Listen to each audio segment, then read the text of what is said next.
Tuesday, it's Tuesday, it's Tuesday. It's our favorite day. It's Hey, our favorite day. It's hey, our favorite day. It's hey, our favorite day. It's hey. Tuesday, it's Tuesday, it's Tuesday, it's Tuesday. It's our favorite day, guys. Hey. Oh my gosh, it's an amazing Tuesday here at the Connected Corner.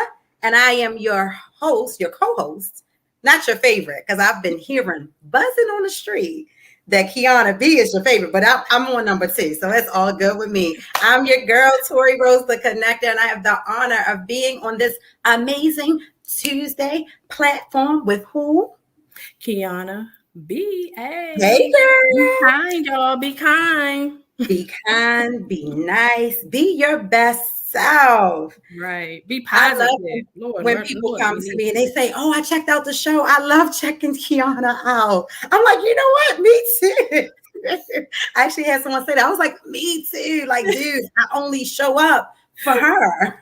Oh my goodness. Well, And I so for appreciate everyone who is watching, who is checking in for Kiana, and maybe even checking in for me, nonetheless, we want you guys to check in for these resources because here at the Connected Corner, where you can get news and resources you can actually use, our focus is making sure that you walk away with something, a word, a statement of encouragement, a resource, something tangible that you can actually use in your everyday life. So, yes. Key, how is your everyday life? You good, girl? My everyday life is going really good. Good. Things are wonderful. It is still summertime. You And we have some wonderful things planned. I cannot wait. My summer is kind of just getting started, but Yes. I'm excited about it. And so, I'm happy about that. And just happy about what we have, going on at the Connector Corner. We want to make sure that we thank our media partners because they are a great support to us. First and foremost, we want to thank Radio on Fire, Mr. Diamond K, for his continued support and media support and help and just checking in, making sure we good. And so we really appreciate that. Nicotine Media. I There you saw go. that our girl Meech from Nicotine Media is actually going to be making an appearance in Atlanta, and so Ooh, go over to their social media is Radio on Fire and Nicotine Media. Make sure that you guys are following them and see what they're going on because especially those two platforms, they're back and forth between Baltimore and Atlanta, and so if you're Atlanta family or from down south and you're not that far from the ATL, take a drive up and see what Radio on Fire and Nicotine are doing.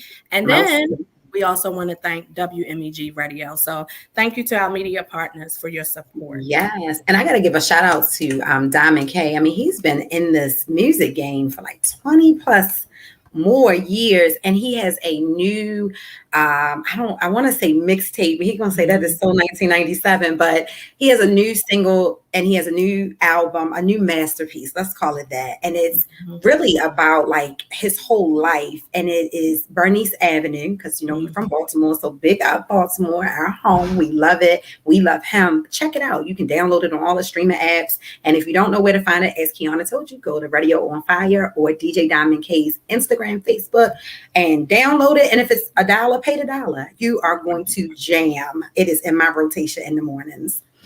And so we have amazing guests today, I heard, and I'm excited. Yes, Without further ado, you want to introduce them? Yeah, so without further ado, we want to bring forth our amazing guest today. I mean, you guys get ready because you're going to get a delight, information, entertainment, all of that on today's show. And so we have an amazing playwright, producer, writer, Corey J. Johnson, and Ooh, okay, and Mr. okay, Gerald and Haskins. Yeah. So welcome, guys, yes. to the Connected Corner.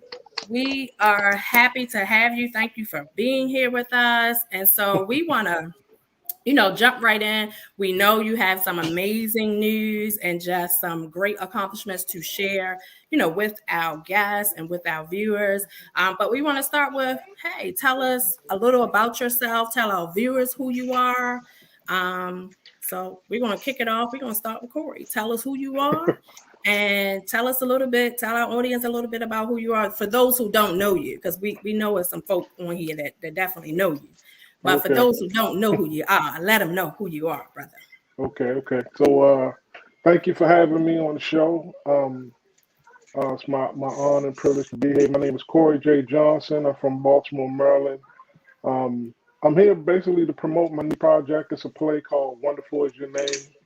I'm a published author of 4 books. You may have heard of my book Courageous, about a notorious guy from Baltimore named Flubber. Back in the days, he was a notorious gangster turned drug addict, and it's a story of redemption. He turned his life around. So we've been promoting that for the last couple of years, but now we got a new project. It's a play. It's like a gospel musical. So we're gonna be showcasing it for the first time in a festival called the Pacific Northwest Multiple Cultural Reader Series, which is actually coming out of Portland, Oregon. So we're trying to broaden ourselves with our audience base and get in front of some more people and see what happens. Have a little fun and spread a little word about the gospel and put our interesting story out there. Awesome. Wow, that's a lot. And Mr. Haskins, excuse me, I was looking at your name. You know, we're related to half the city. I'm like, is he related to us, the Haskins? We got some Haskinses up in the place. So tell us a little bit about yourself and how did you get involved in this amazing project? Okay, hi, my name is Gerald Haskins from Baltimore, Maryland. I've been working with Brother Corey J. Johnson for a few years now. Started working together on the Courageous project, taking that to many different theaters and places, and we just kind of hooked up, and we actually started as co-workers and kind of hooked up and started working together, and it's been a beautiful partnership all along the way. But specifically for this project, it spoke to my heart. I'm the co-pastor of High Sinai Church of Christ in Baltimore, Maryland on 300 South Broadway. So it was beautiful to work and work along with this story. It has a wonderful meaning, and I'm really excited to be a part because it has a little bit of something for everybody, especially those of us that's been in church, those of us that are in church. We can all garner something from this. I'm excited. Wonderful. I mean, that's amazing. And it's so interesting because anybody knows Kiana and I, we don't link and connect to just anybody, right? And we are extremely centered in the things of God. Doesn't mean that we're going to walk around and throw holy oil on you. I mean, I might. There you go. I was going to say, I definitely have thrown some around a job or office or two. or four. Before we go in this meeting. Right, before we go in this meeting, everybody can slide on in, literally. But I just think it's amazing. You think about Wonderful Is His Name. The first thing that comes to my mind is the Hezekiah Walker song. And so I'm going to toss it to you, Corey, and tell me how, of all people you could have gotten connected to for any project, how did you really connect to Mr. Gerald Haskins? Like, okay, he was your coworker, but what was it about him that you felt a connection to? Well, Gerald is he's a wonderful cinematographer. I'm also a screenplay writer. I direct films, and we work together professionally in our professional careers. But once I found out that he was into photography and filmmaking, then that was like, it was a no-brainer that we had to hook up one day because I was writing these scripts and I wanted to turn, my scripts into a film project. And we already had a personal relationship from work. And once I saw, what he could do behind the camera, it was a no-brainer. We basically been partners from day one. From the first project we worked on together, we've been working on every project ever since together. So he's like my partner. He's my go-to guy. He's gonna always be honest with me. When I write something, he's one of the first people I send it to. He usually can see my vision before I even start explaining it to him. And then we always bounce ideas off each other. He's a good guy. He's easy to work with. He's a professional, and he's good at what he does. Awesome. So, guys, as you heard, relationship, and integrity is everything. So if you're not connected to these guys while you're watching the show, make sure you go to Instagram and click follow on their pages. If you're not connected to the Connected Corner, make sure that you subscribe to our channel at youtube.com. Go to the search icon, type in the Connected Corner, and go ahead and hit that button. Hit subscribe and also hit the bell so you are alerted and notified when we go live, and you don't want to miss these amazing jewels. Yes, thank you guys so much. We truly appreciate that.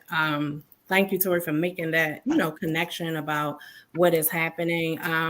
So I would say this, with all the projects and things that you have talked about that you guys have going on, and we know that we have gone through such, I don't even say tumultuous time. I mean, because for some people, honestly, going through what recently was, the pandemic, and it looks like we're still kind of in it, right? It hasn't completely subsided, but with all of that has happened and what has been going on, what has been the greatest professional challenge that you've had to overcome, especially, with the pandemic, since it has occurred, and what did you learn, especially for what you guys do? It's public related, right? And so if you're doing production, if you're doing things, Gerald, being a pastor, you have church, so all of what you guys have been doing professionally has been affected specifically by the pandemic. But what were the biggest challenge, and then what did you learn from it? And, we'll start with Corey. Well, for me, it was, not being able to get out there and film and work in public. We were on a big run with Courageous. The first place that we actually performed Courageous from the book, we turned into a one person monologue play. The first place that we performed was at Center Stage in Baltimore, and we brought out maybe 250, 300 people, something like that. That was our very first performance, and then after that, we went on a tour of Baltimore. We went to Arena Playhouse. We went to different churches. Different people would invite us out to come and do a performance. And it was always easy to find an audience. But obviously, once the pandemic hit, we had to switch gears. Luckily, we had filmed a live performance of Courageous. So what we did was, we stuck in the house anyway. So we packaged it as like a documentary film. We took footage from the performance. We used background footage, rehearsal footage, interview footage, and things like that to try to turn it into like a performance / documentary piece. And then I submitted it to a bunch of different festivals. And the goal was to just get it out there in front of as many people as I could, so that we could build the audience, and hopefully somebody will see it and have some interest in it. Maybe a big production company, somebody may give us a call and say, hey, we want to turn your play performance and your book into a TV series. That's really the goal. So it was just difficult, not being able to get in front of people. We had to pretty much sit in the house and just submit it to festivals and just see what happens from there. But of course, I was still writing, so it gave me time to sit down in front of the computer and just get some of these stories out.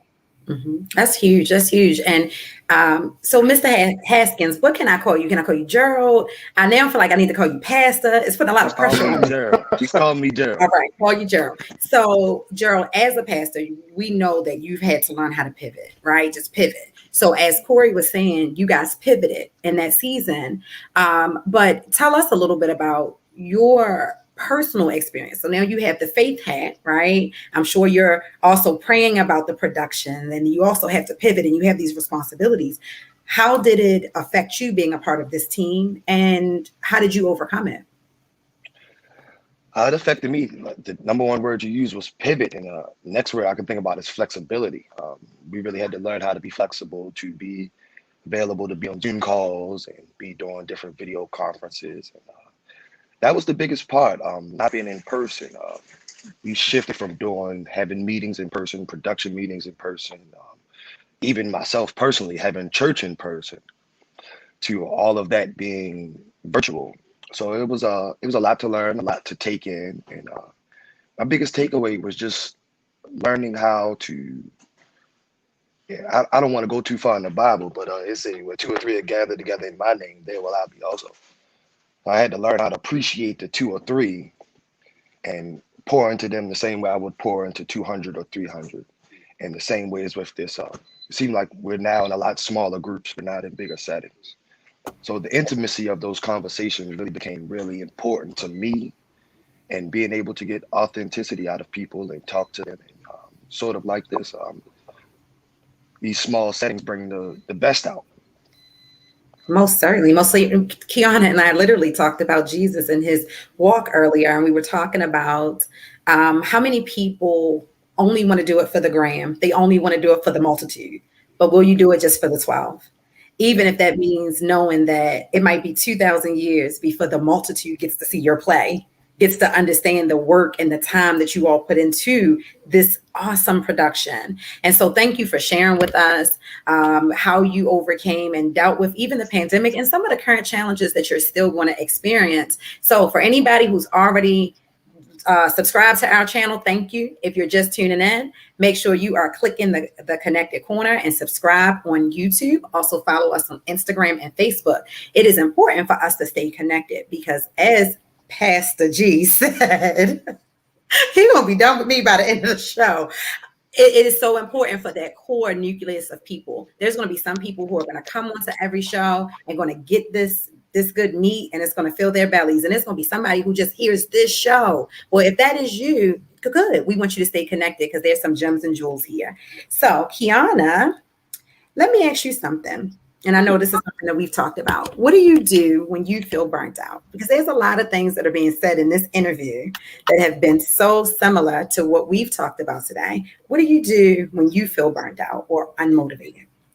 Well, for me, when I'm feeling burnt out and unmotivated, I do a pulse check to see if I missed any of my days of meditation.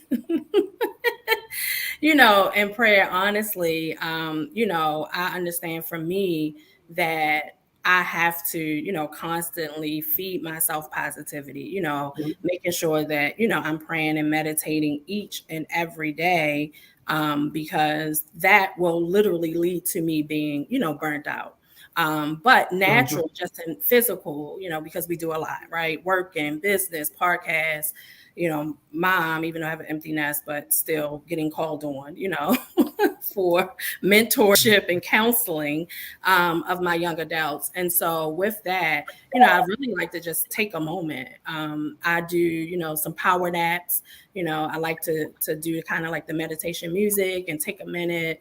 I have breathing exercises, and honestly, if need be, if my body say you're done, like shut it all down, shut it all off, I definitely will do that and be like, I'll get back at y'all, in a day or two, but I need a moment to disconnect. And so I think we all, should be okay with that and give ourselves grace to do that.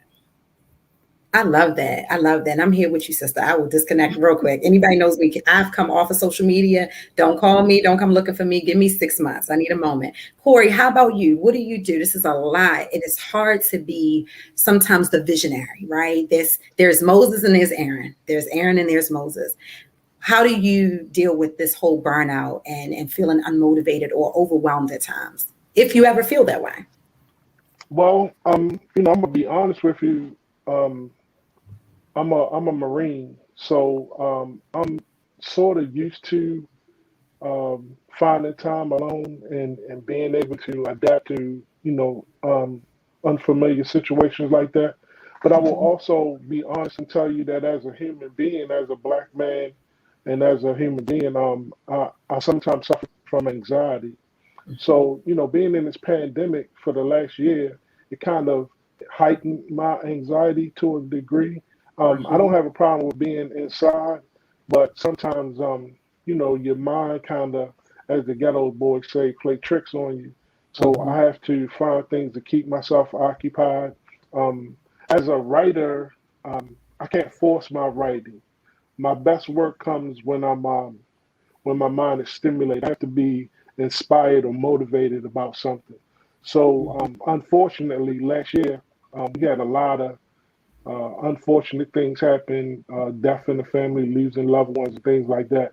So I had to try to find a way to find some sort of inspiration or something in the different things I was going through emotionally last year during the pandemic to cause me to dig deep into myself and come up with some stories that I thought would be interesting for people to hear. So writing was kind of, a safe place for me to go to and create these stories that I thought, people would want to hear.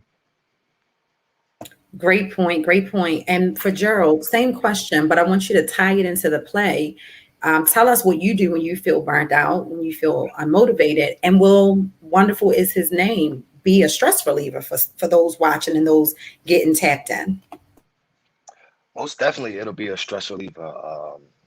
I love the play for how it's written, the way that the story meshes in with what we're dealing with in everyday life. One of the things that I do to help myself feel burnt out is just take time for myself, meditation, prayer.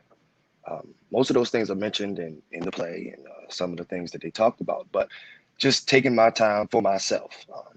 That's something that I really learned during this time is, I'm important also. A lot of times you're so pulled on in every different direction that I have to take time to say, I got to make sure I'm good. So it's really been taking Say time it louder for the people in the back. And drop your offering, your cash app, because we need to on that one.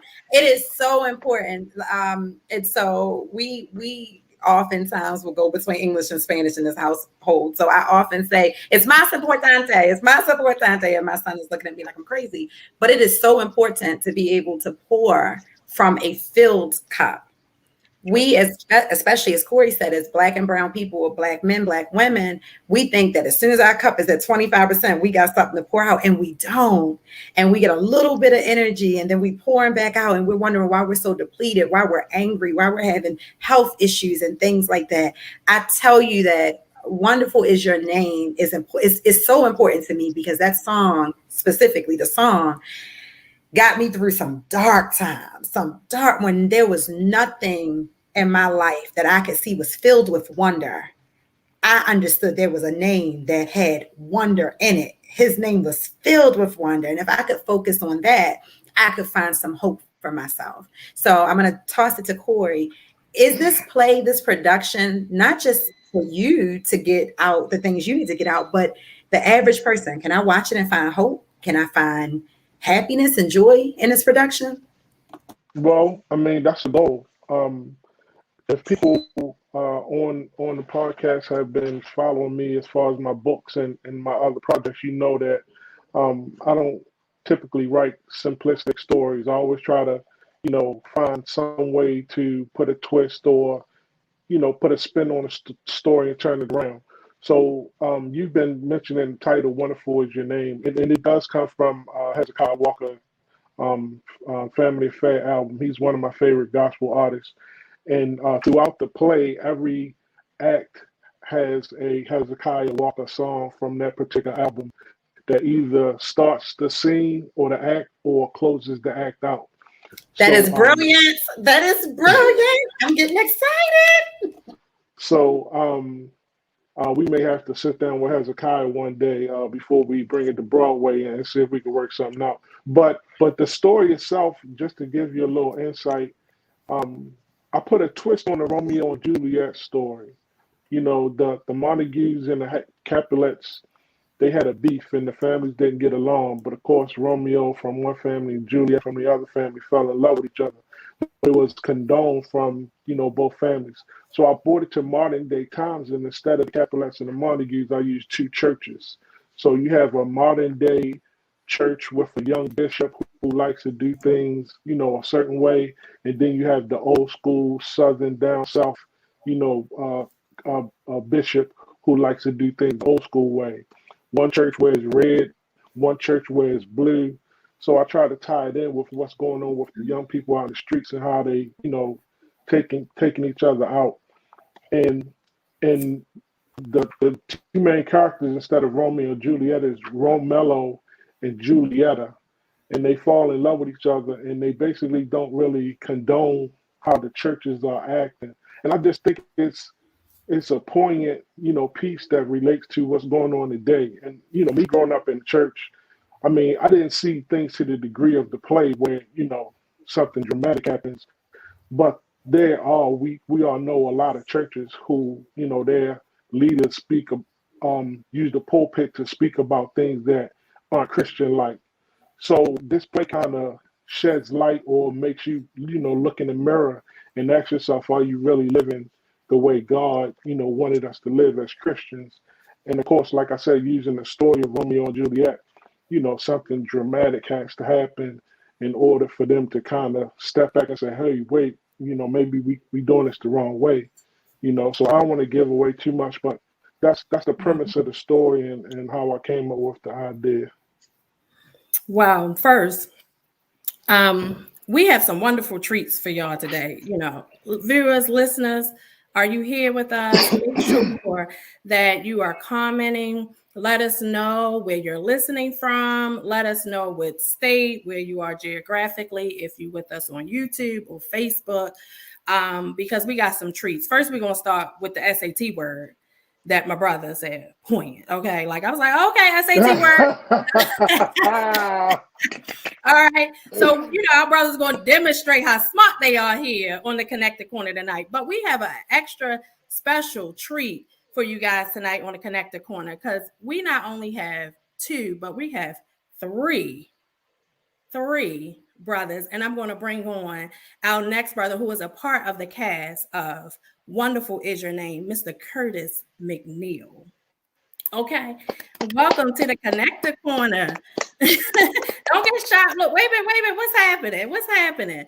So, welcome. Thank you so much for joining us. Unmute yourself. We want to hear you. Hey, what's up? How you gonna give me that thing like I'm coming through the tunnel right now? Like you have me pumped up. It's the first quarter, but I'm ready to play like it's the fourth. Like, you got coming like Ray Lewis. You got coming like Ray Lewis. Yeah, what's up, bro? I can't do the dance no more, Corey. What these guys, right? Hey, but man, what's up? How y'all doing? Thank you for having me. I'm sorry that I'm kind of running slightly behind. I'm here with a powerful cast and crew from a film called Threshold, and we shooting, and they got me playing this old man, a superhero for the first time. I ain't gotta be the villain. I'm loving it. I was getting done up when I finally got the ability to kind of tap in, because like I'm in DC and it's so much it's so many things operating at one time that the connection is kind of restricted to one spot. Well, we appreciate you joining us. And so it sounds like, just tell our audience a little bit. So just from what you're saying, you're, part of this production, but you're currently, in the midst of recording and filming another production.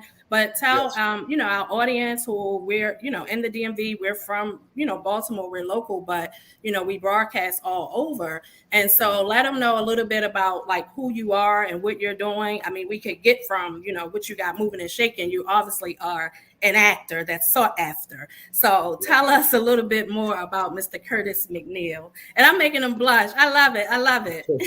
Jerry got me great. Get purple in the face. Ain't nothing wrong being purple though. No, my name Curtis McNeil. I'm like Gerald, man. Like I come from humble beginnings. You know what I mean? I grew up right here in Baltimore City. Well, I grew up in Baltimore City, although I'm in DC right now. I grew up in Baltimore City, born and raised there, raised in Georgia, raised a little bit in New York. And you know what I mean? I've been a little bit everywhere. Started theater like 89. Real talk, sometimes God will bring things in your life when you least expect them. Because I never in a million years saw myself doing this. You know what I mean? I always give props and pay homage to Dr. Hugh Carey. Saw something in a young ghetto kid that was going in the wrong direction and brought me in the theater, put me on stage. And I've been blessed to have the opportunity to do the play roles. From my resume is God has really blessed me, y'all. Just a quick backstory. Like when I was in 11th grade, I was reading on the 4th grade reading level. You know what I mean? Just just being an inner city dude, just doing what I do. I wasn't thinking about no school. So God put me in the theater, and that took my reading level to great heights. And I've played roles from everything from Pearlie and Pearlie Victorious, or the musical Pearlie, to Finch and How to Succeed in Business, to Duke Orsino and the 12th Night. I'm a member of the South Carolina Shakespeare Company. I'm a member of the Trustless Company in South Carolina. I'm a member of the Workshop Theater in South Carolina. I'm a member of Corey's company that I always forget the name of it because I just be so wrapped up in how sharp this brother is, man. Like I'm really impressed with you, Corey. If I haven't never told you, brother, you man, brother, you do it every time. So I mean, well, I'm going to interject for 1 second, pause, because right, go ahead. The first thing is, Curtis, before you guys leave, we want to make sure every person has access to your Instagram and social media. So if you have an Instagram handle, please make sure that we get that so we post it.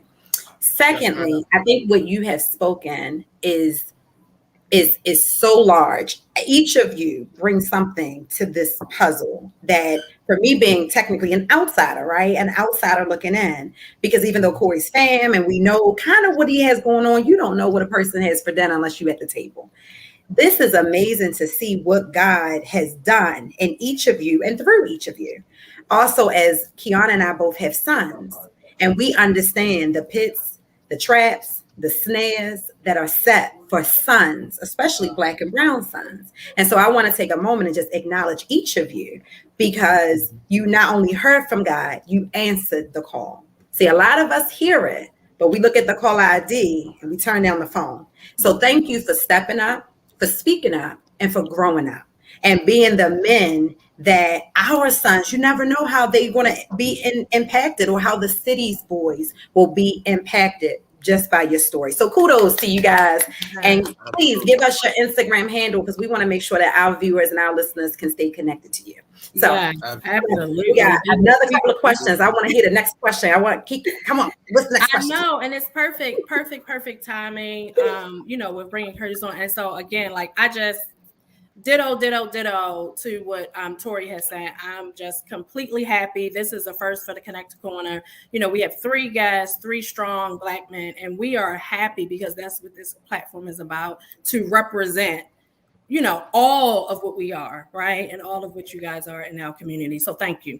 And so with that being said, I do want to know, as I'm sure the audience and any of these, young Black Prince and Kings want to know, how and what advice would you have for someone wanting to pursue a career in your industry? And so Gerald told us about how Curtis told us a little about how he got into what he's doing, right? And so you might have some young gentleman out there, somebody saying, man, I don't even like to read, or, whatever is happening. Like, how now can I get into that? How can I, what advice would you have for them or anyone that wants to pursue what you're doing in your industry? And so we'll start with Corey and then go from there. Oh, wow. I mean, I love the kids. I love to inspire and motivate, kids' minds, and they have so much talent and gifts. Baltimore is such a city that's full of a lot of talent. I just say, find something that inspires you. Find something that you love. Find something that you feel like is pulling you, towards it. Something that's, tugging at your heart. Something that makes you feel whole, and just chase it. Don't let nobody stop you. It's a famous line in the monologue play from Courageous, where Flubber says, stop letting people tell you what you can and cannot do. You always hear people talk about, I'm not gonna say Baltimore, but certain places are like crabs in a barrel. People hate on you when they see you succeeding. We got to get out of that mentality and just stop letting people tell you what you can and can't do. If you can see it, then you can be it, you know. And if you can be it, you can do it, you know. Whatever you put your mind to, just go out there and do it. That's so good. How about you, Gerald? Oh man, that's a beautiful question. To piggyback on what Corey said, I remember listening to Courageous to play the first time. And Curtis, which is a wonderful actor, Curtis pulled it off amazingly, the role of Flubber in the Courageous play. But there's a part in the play where Flubber puts his name on the cell that he was in Baltimore City Jail. And it was also like a point of reflection of what do I want to be now and where do I want to go? And it was interesting to me because you just got to get with something and you got to do it. And certain things in life cause us to have different changes and cause us to go in different directions. But once you make that decision on that's what you want to do, my biggest piece of advice is do it and stick with it. You never know who you'll run into. God will ordain all the relationships that you need to moving forward. I was out here doing film, and me and Corey had been working together years before that. And we just so happened to have a conversation one day and got us started this beautiful partnership that we're on now. So just about getting started and doing it and sticking with it. Awesome. And you, Curtis, if any young person, guy or girl, or young politician was out here listening, and I'm going to tell you why that's relevant. You're on mute, Curtis, by the way. I ran for city council. Most people know that by now. If you don't know, now everybody knows. So I ran for city council. And in the beginning of my run, I was auditioning. I was a part of a play. Actually, I got chosen to be in this play called The Burning of Widows. And everybody said, you cannot be in this play and run for office. People are going to think that you're phony, and they're going to think that you're acting while you're campaigning, you know. And that Marcus Garvey quote that you guys just mentioned about the crabs in a barrel, I'll give you guys a whole quote later because it's pivotal. And we stop at the crabs in a barrel, but there's some relevance to the entire quote. Curtis, if anybody was listening who wanted to be an actor or actress but was afraid to do so, what advice would you give them? Okay, I need John, Vanessa, and Lauren. You know, please forgive us. There's a lot of things going on right now. Production managers are running through here. This is what happens when you work independently. This is a clear example as to if anybody want to get in the business, understand that sometimes you're going to have to go far and beyond the call of duty to make something happen. But if I said anything to anybody, I will say this, especially about our community. It is time for y'all young folk to stop doing what you love as a hobby and do what you love as a living. It's time to stop. Your hobbies are things that you have fun with after you have did the thing you love, which ain't a day at work.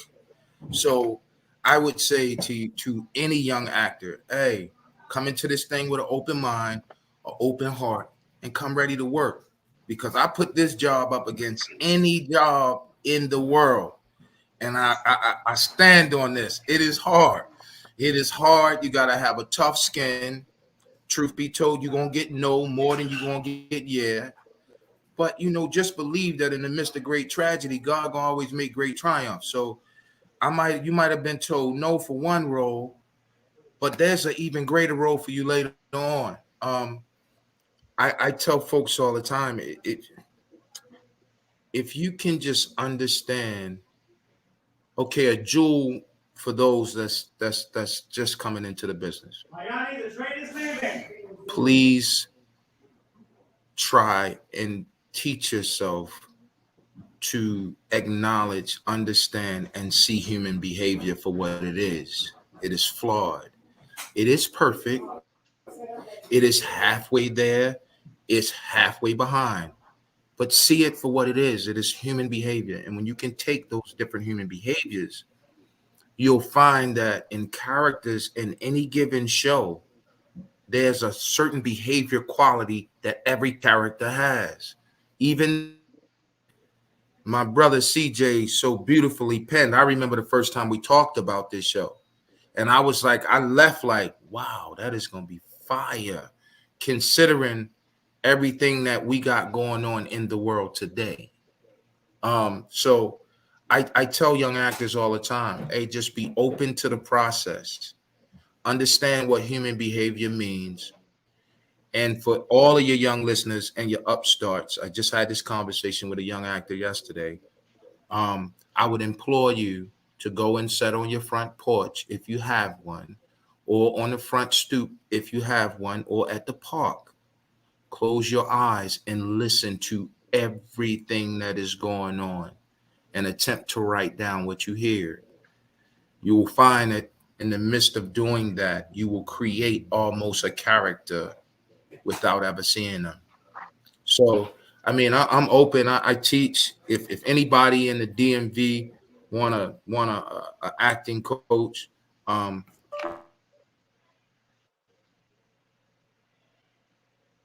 That's powerful. I mean, we've learned that just in the evolution of us as Black women, as Yes. Black entrepreneurs. One thing that Kiana and I have worked on every single day, especially, I mean, I will say we've been committed to this every single day, 365 since 2017, has been being better today than we were yesterday. And what that requires us to do is learn how to center ourselves, right? And be accountable to who we want to become, and forgiving to the version of ourselves that we are today. And so that's huge. Like, he dropped the pen. Gerald, you dropped the marker. Corey, look, I'm so tongue-tied. Corey dropped the podium. Like, what you guys are doing, and I wholeheartedly believe this, and I'm not saying it because it's my show and I gotta fluff you out, because I don't. Check some of the other shows out. I don't fluff everybody out. I believe you guys are changing the trajectory of lives. And so I want to just take a moment and say thank you. And I know I'll speak for me and Kiana, because you are changing things with the work that you guys are doing. It's huge, huge. So can I just say, I mean, you're right on point. That's the work that we try to do. You were talking earlier about not having a large audience all the time. My projects are usually to help somebody with a tough or difficult situation. So Courageous was about a story of redemption. If you going through drug addiction, or you're in an abusive relationship, or whatever the case may be, being able to overcome that the same way Flubber did, use his life as inspiration. And I also wrote a piece about suicide prevention. It's about a person who's going through some tough things in their life and they contemplating suicide. And in the same Wonderful Is Your Name, it's about, people fighting against some false beliefs, some things that they were taught that may not be necessarily true. And a couple of people believe in it so much that young folks should lose their life. What I try to do in every single one of my pieces is help somebody get out of a situation. If any one of my pieces or stories can save one person's life, then it was worthwhile to me. It's not about the money. You know what I mean? If some person comes to see Courageous or reads the book Courageous and they walk away learning something to help them overcome their drug addiction, then it was worthwhile to me. Sometimes when we perform Courageous, we may have been at a particular venue, and the first night may not have been a lot of people. The place might not have been packed. But this guy, Curtis McNeil, got up on that stage and gave you the same performance that he would give you if there was 1,000 people in the audience. That's just the type of actor he is. Because if one person came in that theater and saw his performance, it may have been that one person that needed to hear the message that night that could have saved their life. And that's the type of stories that I write. I want the message to get out there, and hopefully the story can help change somebody's life. And it will, because you guys have been called to a higher purpose. Listen, here at the Connected Corner, and we've been saying this the entire show, we strive to give our audience news and resources that the average person can use. The reason we wanted to create this platform was not so that everybody would know Kiana and Tori. We felt that we would be in certain environments and we would walk away and say, that was nice, but what was it really? Almost like, and no offense, Pastor G, but I've had my fair share of Black churches, and I have been in those environments where you shout, you speak in tongues, you run around in circles, and then you get in the parking lot and it was like, well, what did he preach about? What was the word? And so if you've ever been in experiences, you know the importance, especially in our community, for people to get real tangible or applicable news and resources. So I'm going to start with Curtis and work this way because that's how you guys on my screen that way. Curtis, what resources have helped you personally and professionally along your way? Oh man, before I even talk about things, I got to talk about people. Dr. Hugh Carey, Dr. Scott Blanks, Dr. Linda Kershaw. You know what? God blessed me to work around some brilliant minds. Dr. Linda Kershaw was a doctor after 4, 2, 4, 1, and 1. 6 years she became a doctor in the Royal South. Yeah, 4, 1, and 1. 6 years in the Royal South, Black female. Go figure. That don't happen in music. Man, God has just blessed me to be in the University of Arts in Philadelphia. I got the chance to take a class with the late great Lewis Johnson, which is the choreographer for The Wiz, the movie. And that blew my mind because, I mean, you know, back then we was hip hop dancing and this, that, and the third. I thought I could dance. This old man coming in like made me look like I was a rock. So that's one. Two is the scripts that God always put in front of me. It helped guide my thought about the social paradigm. Like I've played Malcolm X and I've played Martin Luther King in the same show. So like the first time I ever did the meeting, I was Malcolm X. So, you know, when you playing a character like that, you know what I mean? You get calls. Yes, you do. You get calls from some dudes that'll let you know, like, hey, look, tighten up. And then I then in the same show years later, I played Martin Luther King. So a lot of times it was scripts. When Corey wrote Flubber, like I was a young dude and I was like, I had my feet in the street. So I didn't know Flubber, but I had heard stories about Flubber, but I just didn't know like what his name was, but I had heard stories about him. And I used to watch dudes like Flubber, the way they moved and the way they made decisions and how they, you know, yeah, I'm in the street, but I got a family I got to take care of. I got people counting on me. So a lot of those things that pushed me was the people that God put in my circle. Darian McLeod, which is one of the greatest storytellers in the United States of America. Just the opportunity to go to the University of Arts and see artistry on a whole nother level, to see how animators actually animate and the hard work that they go through. The other thing is, when I came in the theater, I started out in a space where you had to be and this is beneficial to all your young and up and coming, where you had to be the actor, the singer, the stagehand, the props manager, set designer, set builder, light designer, all of that. So understand that this thing is collaborative, and there's not, okay, I'm just that good that I can just make it happen. No, it is a collaborative team effort. I guess it helped that I played sports before I got in the theater, so I understood the ideology of team. Lastly, because I've been blessed to have these scripts, I wasn't one of those actors that just had scripts from the African American diaspora.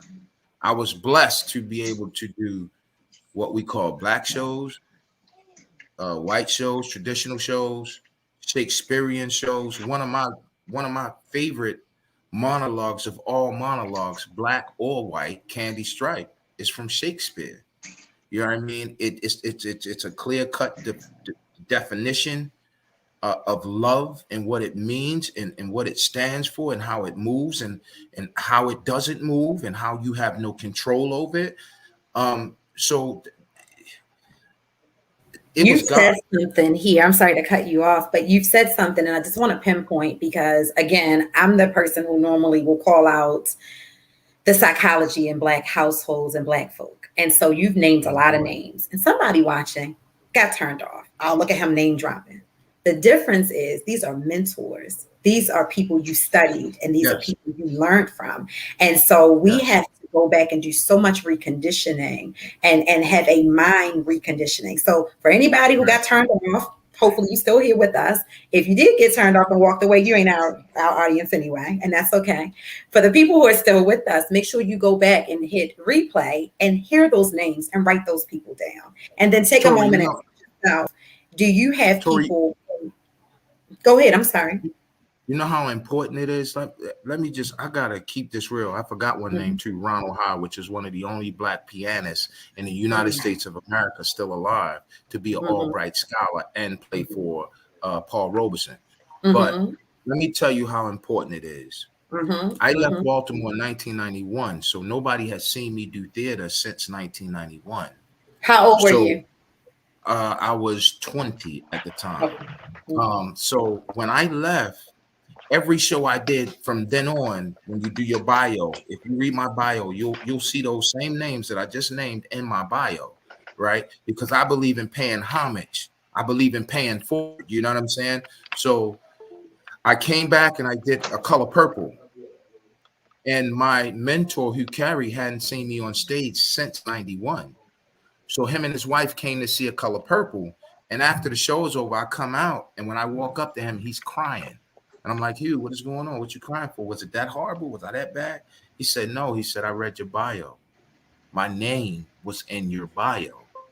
And I said, why wouldn't it be? Like, I wouldn't be doing what I'm doing if it wasn't for you. You know, we got to break this conditioning that. That's huge. That's huge. Well, listen, I want to hear from Gerald and Corey. Same question. Gerald, what resources would you recommend and what has helped you? Can be people or things, books. You have the floor.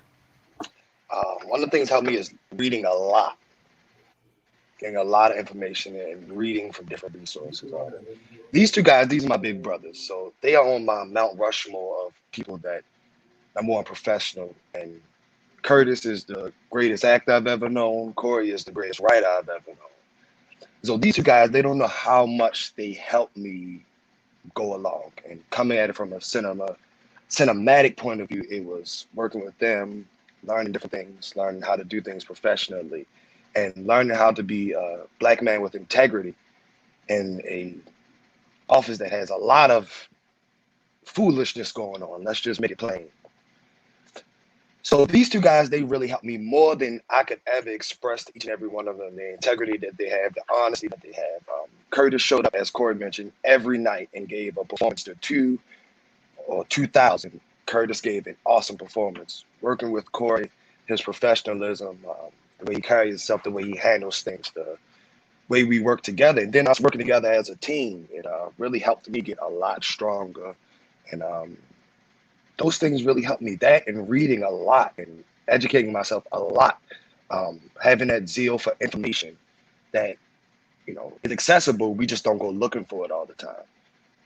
So that was big for me. Huge. And how about you, Corey? Resources, things that have helped you along your way? I mean, I ain't gonna hold you.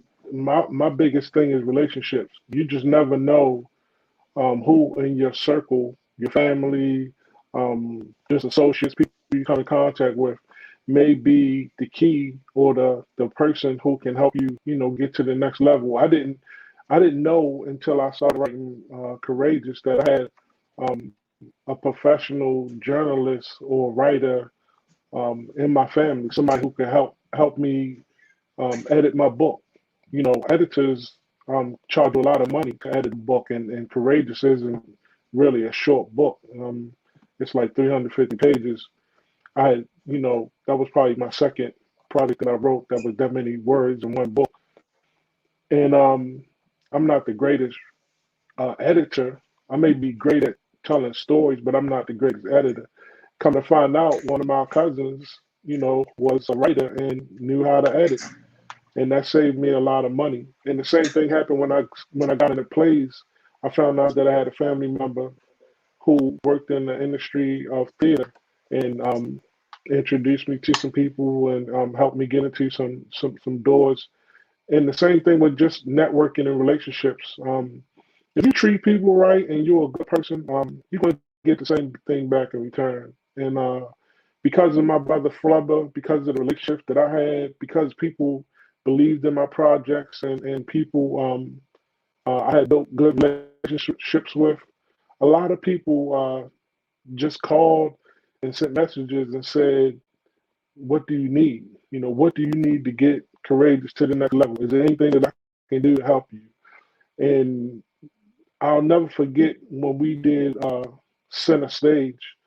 It was kind of unheard of to do an independent project like Courageous at Center Stage on your own without any major backing or anything like that.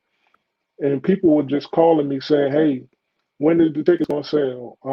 Once the ticket box opened, people were sending me messages. "Hey, I bought 10 tickets. Hey, I'm bringing 10 people with me," and stuff like that. Just off of the strength of just love and relationships, and that's what it's about for me.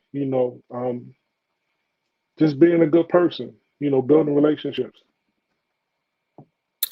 Awesome. And I mean, just here y'all go again with them SAT words. No, I love it. Just real quick, just point out when Curtis said diaspora. So I literally use a hashtag. One of my hashtags is the diaspora because I've, traveled all over. And so, when I'm in the pictures with my African, Caribbean, whoever friends and stuff like that, I love to hashtag the diaspora. So thank you for using that because I haven't really heard too many people use it besides myself, but thank you so much. Like I was like, oh, did he just say my word? So thank you for that. But I'm loving the conversation. I'm loving what you guys are saying and just how eloquent that you are saying the things that you're saying. And so, I'm just excited about, just everything, everybody seeing this and understanding because we have a complete representation, of our community and of us here tonight on the Connected. Yes. Thank you so much. So, the play is fever. I'm gonna tell y'all now. I'm sure. I know it is. And so we, coming down to the last few minutes of the show, and so I have a question that I'm going to throw at each of you guys. So we normally have our key questions, okay? But we've also this is new. We've had 3 guests tonight, which is a first for the Connected Corner. We're excited about that. So we're going to do it a little bit different. I'm going to just ask Gerald and Curtis one of the key questions, and you'll have we're gonna do half a minute, less than a minute, 30 seconds to answer the question, and then I'm gonna wrap up with a question for Corey. And so, Gerald, we'll start with you. Tell us about a time you wanted to walk away from the career you love. What happened, and what made you stay? The time it is on. The time that I wanted to walk away during the pandemic, when things got tough, when things got hard, when we weren't able to be with each other and share because, us we spent a lot of time together. We spent a lot of nights together. We spent a lot of time in theaters, a lot of time in restaurants, just hashing out. And us not being able to have that connection one-on-one, it would really put me in a space where I'm not gonna say I wanted to give up. I just was a little bit discouraged. What gave me the courage to keep going was this play right here. Corey came out with it. I played one of the roles in the play, Bishop Kwame. I'm actually one of the bishops in the play, so it goes hand in hand with one of my roles that I do every day. So it gave me the courage to keep going. Even though we're doing this virtually, it really helped me to push forward and keep going. Awesome. And so he got him back in the word, kid. You see that? God was like, let me give him something that's in alignment. Got him right back in the word. So you're going to study the play, you're going to study the word. Okay. Yes, absolutely. Absolutely. And so the next question is going to go to Turner. See, I'm being fair. I got you. We did half. I'm going to turn it over. Once after I ask the question to Curtis. And so, Curtis, what is one question you ask yourself before moving forward with an idea or an offer, say for a role, what is one question that you ask yourself before moving forward with an idea or an offer? What importance will this role and/or project have to the masses as a whole? What Well, importance is it? I mean, because if it's not going to be of any importance, then now I'm just doing it for money. And I take this craft real serious. I've had the chance to play King, and I've had the chance to play Malcolm.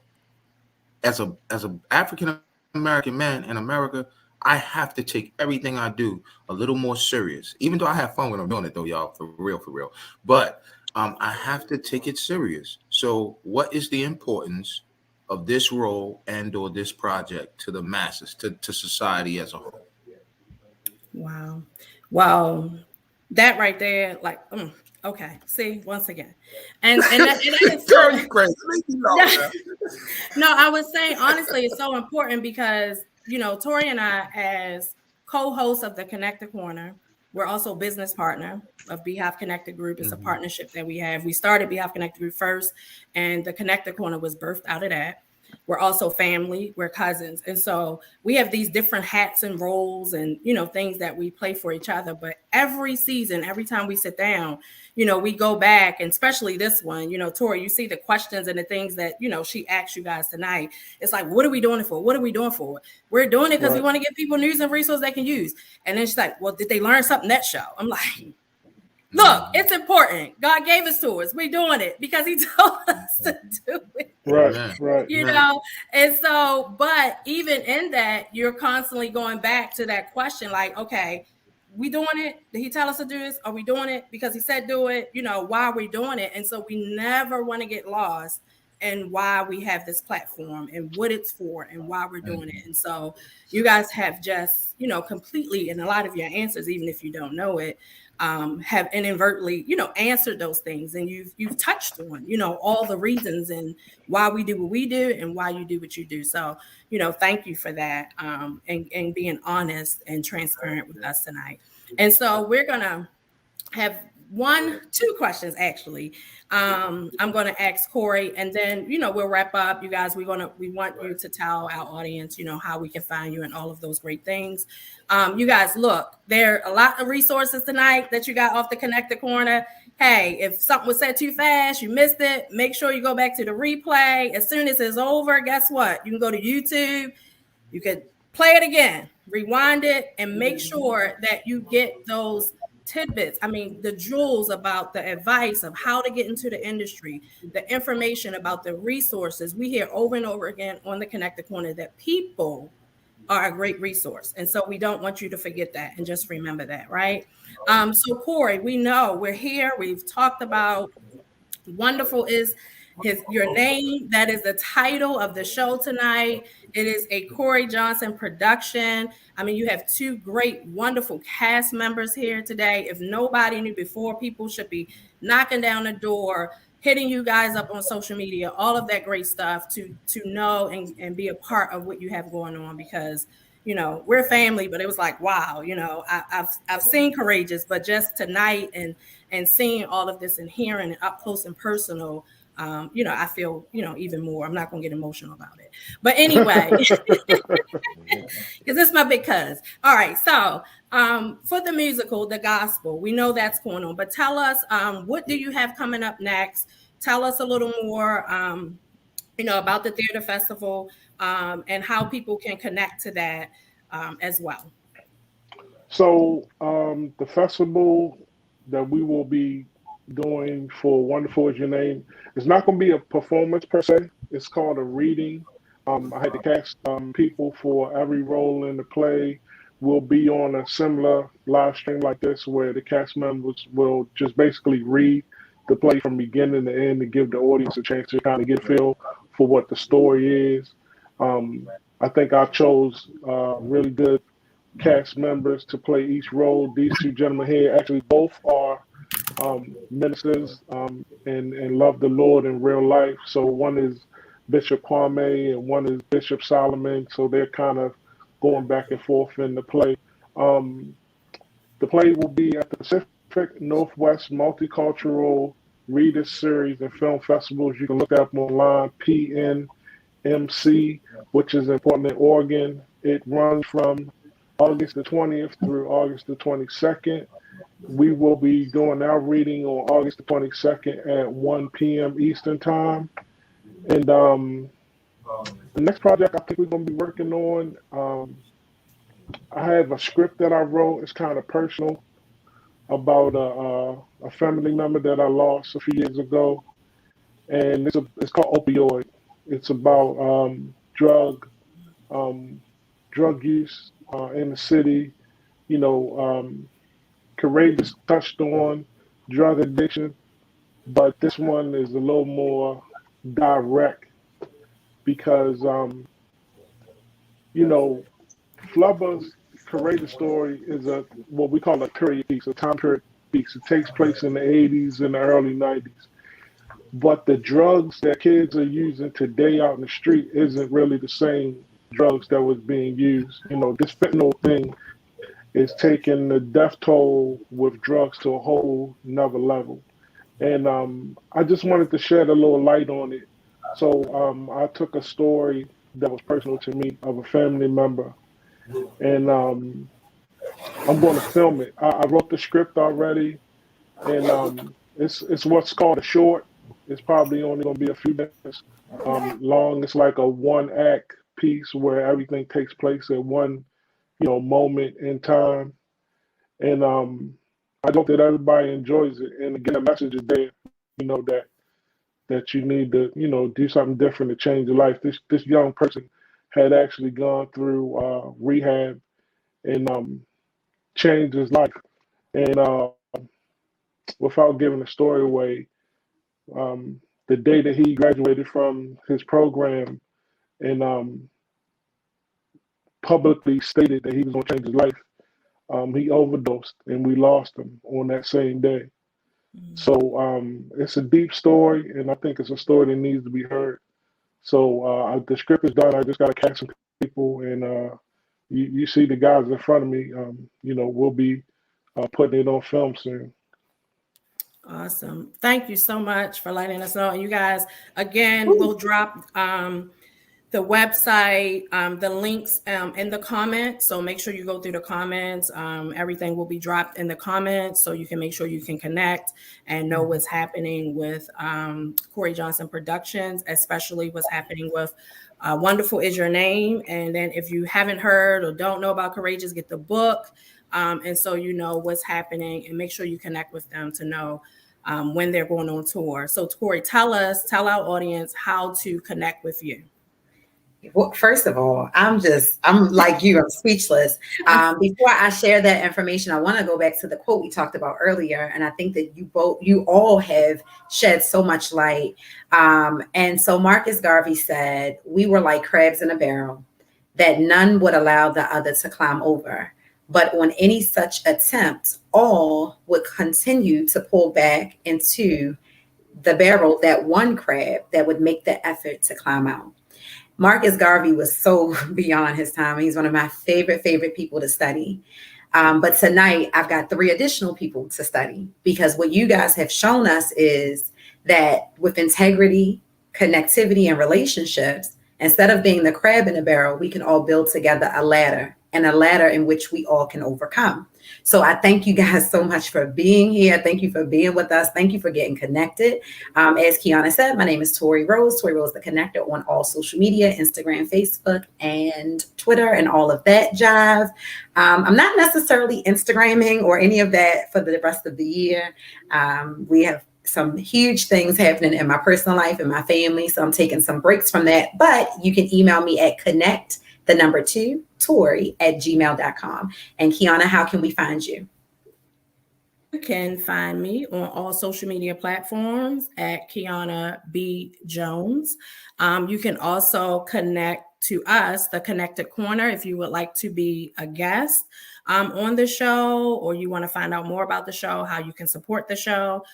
Email us at bcg.manage@gmail.com. That's bcg.manage@gmail.com to connect with the Connected Corner, to be a guest, or learn more about what we are doing and to support us. And make sure you subscribe If you're watching from Facebook, go to YouTube, type in the Connected Corner, subscribe to our YouTube channel, follow us on Instagram at the Connected Corner, and also on Facebook, the Connected Corner. So, Corey, tell us where to find you and how to connect with you.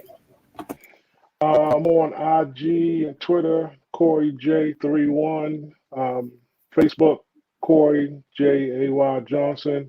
And you can also go to my webpage, www.coreyjjohnson.com, CoreyJayJonson.com. All right. And you said it fast, but we're going to put that in the comments too for y'all. All right. And Gerald. Gerald.